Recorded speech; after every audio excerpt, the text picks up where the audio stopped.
নমস্কার, রিপাবলিক বাংলা আপনাদের প্রত্যেককে স্বাগত জানাই। বাংলার খবর কি নিয়ে আজ আপনাদের সঙ্গে রয়েছে আমি তনয়া।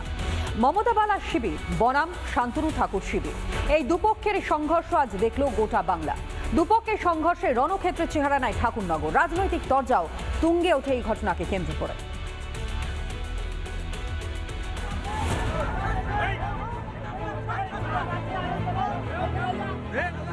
কিল, চর, ঘুষি, রাস্তায় ফেলে মার, কিছুই বাদ গেল না। একেবারে ধুন্ধুমার কাণ্ড।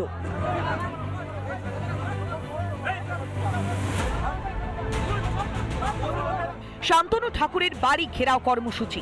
এই কর্মসূচি ঘিরে রণক্ষেত্র উত্তর 24 পরগনার ঠাকুরনগর।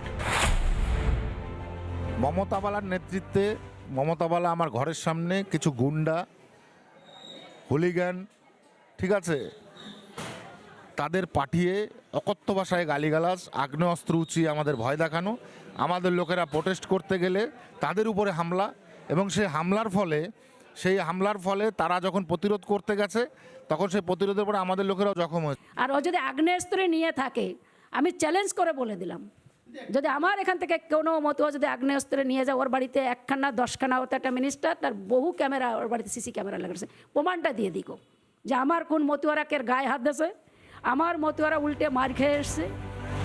মতুয়াদের দুপক্ষের মধ্যে বাগবিতণ্ডা। মমতা বালা ঠাকুরের অনুগামীদের সঙ্গে শান্তনুর অনুগামীদের অশান্তি, মুহূর্তের মধ্যে হাতাহাতি, তারপরে তুমুল অশান্তি। আমরা শান্তনু ঠাকুরের বাড়ির সামনে যখন গেছিলাম তখন ওখানে কোনো লোকজন ছিল না। হঠাৎ করে তার পার্টির ক্যাডার বাহিনী, গুন্ডা, হারমাদ বাহিনী ছুটে আসে লাঠি সটা নিয়ে এবং সশস্ত্র বা অস্ত্রশস্ত্র নিয়ে আমাদেরকে কোপাতে আসে, মারতে আসে। আমরা প্রাণের ভয়ে ছুটে আসি এবং দু একজনকে পেয়ে প্রচণ্ড মার মেরেছে। এসেছিলাম, আমার সঙ্গে আরও 2-4 জন ছিল, আমরা যাচ্ছিলাম ঠাকুরের প্রসাদ গ্রহণ করতে।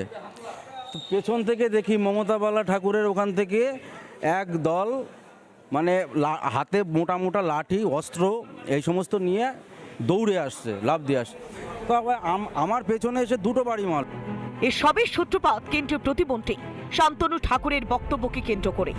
দিন কয়েক আগে বাগদার এক সভায় বক্তৃতা দেওয়ার সময় শান্তনু সিএএ এবং এসআইআর নিয়ে সওয়াল করেন। শান্তনু ঠাকুরের মন্তব্যকে হাতিয়ার করে আসরে নামে তৃণমূল কংগ্রেস। ঠাকুর বাড়ির আরও একজন সদস্য মমতা বালা ঠাকুর বুধবার শান্তনু ঠাকুরের বাড়ি ঘেরাও অভিযানের ডাক দেন। সেই মতোই বুধবার মিছিল করে মমতা বালার অনুগামীরা ঠাকুরনগরে শান্তনু ঠাকুর বাড়ির সামনে জমা হয়। মিছিল শান্তনু ঠাকুরের বাড়ির কাছে পৌঁছলেই পরিস্থিতি আরো গরম হয়ে ওঠে। দুপক্ষের মধ্যে প্রথমে বচসা, তারপরেই মারামারি শুরু হয়ে যায়।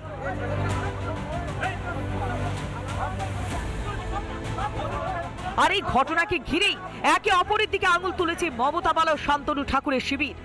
জানি ঠাকুরনগরে রাজনীতির হাওয়া গরম। রিপাবলিক বাংলা। নানা ধরনের কন্টেন্ট দেখার জন্য লাইক করুন, শেয়ার করুন আমাদের ফেসবুক পেজ, সাবস্ক্রাইব করুন আমাদের ইউটিউব চ্যানেল। পাশাপাশি অন্যান্য ব্রেকিং নিউজের জন্য অবশ্যই চোখ রাখুন রিপাবলিক বাংলায়।